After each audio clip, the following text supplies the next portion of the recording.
Assalamualaikum warahmatullahi wabarakatuh.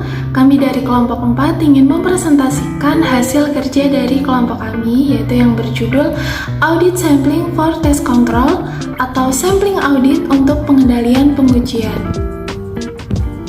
Adapun nama anggota dari kelompok kami, yang pertama yaitu Arifianto Prasatya dengan NIM 203100009, Akila Zahrani Huba dengan NIM 203101166, Diah Nabila dengan NIM 203100028. Selanjutnya yaitu definisi sampling audit. Nah, dalam PSA atau pernyataan standar auditing nomor 26 dijelaskan bahwa sampling audit adalah penerapan prosedur audit terhadap kurang dari 100% unsur dalam suatu saldo akun atau kelompok transaksi dengan tujuan untuk menilai beberapa karakteristik saldo akun atau kelompok transaksi tersebut. Nah, sampling audit ini baik diterapkan untuk pengendalian dan pengujian substantif. Namun, hal ini bukan berarti dapat diterapkan untuk seluruh prosedur audit yang dapat digunakan untuk pengujian tersebut. Contohnya, sampling audit secara luas digunakan dalam pemeriksaan, konfirmasi, dan penelusuran. Tetapi hal ini tidak biasa digunakan dalam pengajuan pertanyaan, observasi, dan prosedur analitis. Nah, seksi ini memberikan panduan dalam perencanaan, pelaksanaan, dan penilaian sampel audit. Nah, jadi sampling audit yaitu metode yang digunakan di antara auditor untuk membentuk opini mereka berdasarkan bukti yang terkumpul. Nah, dengan menggunakan sampling audit ini, auditor harus mengumpulkan bukti yang kompeten, jadi yang cukup, yang mengarah ke dasar yang masuk akal untuk kesimpulan mereka. Selanjutnya ada prosedur penentuan sampling. Di sini ada 7 prosedur, yaitu menetapkan tujuan pengujian. Jadi harus ditetapkan dulu ya, tujuan ujiannya itu apa, gitu. Tujuan pengujiannya itu apa. Lalu mendefinisikan populasi sampling, menentukan ukuran sampel, pemilihan unsur sampel, pelaksanaan prosedur auditing, menghitung tingkat penyimpangan sampel, dan yang terakhir menarik kesimpulan akhir. Selanjutnya yaitu metode sampling dalam audit. Nah, di dalam metode ini ada 2 metode, yaitu sampling statistik dan sampling non-statistik. Nah, sampling non-statistik itu dalam sampling ini auditor menentukan ukuran sampel dan mengevaluasi hasil sampel sepenuhnya berdasarkan kriteria subjektif serta pengalaman seorang auditor. Kalau selanjutnya sampling statistik. Sampling ini membutuhkan keahlian khusus seorang auditor dalam menggunakan statistik dan merancang serta menerapkan rencana sampling. Jadi sampling statistik ini berbeda dari sampling non-statistik ya. Kalau sampling statistik menerapkan aturan matematika, auditor dapat mengkuantifikasi atau mengukur resiko sampling pada saat merencanakan sampel dan mengevaluasi hasil. Nah, kalau sedangkan sampling non-statistik atau statistical sampling, yaitu auditor tidak menggunakan kuantifikasi resiko sampling, yaitu auditor memilih item sampling yang diyakini akan memberikan informasi yang paling bermanfaat. Nah, dalam situasi tertentu dan dapat mencapai kesimpulan mengenai populasi atas dasar pertimbangan. Statistik dan non-statistik. Analisis. Sampling statistik.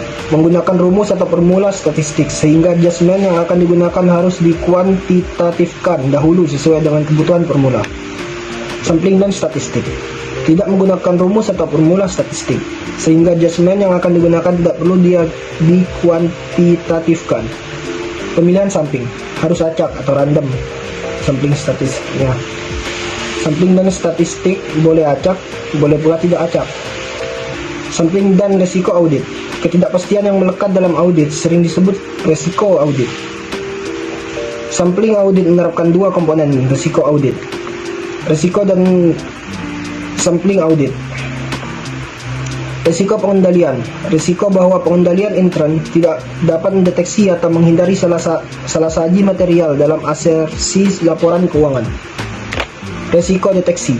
Risiko bahwa auditor tidak dapat mendeteksi salah saji material yang terdapat dalam suatu asersi. Aspek-aspek risiko audit.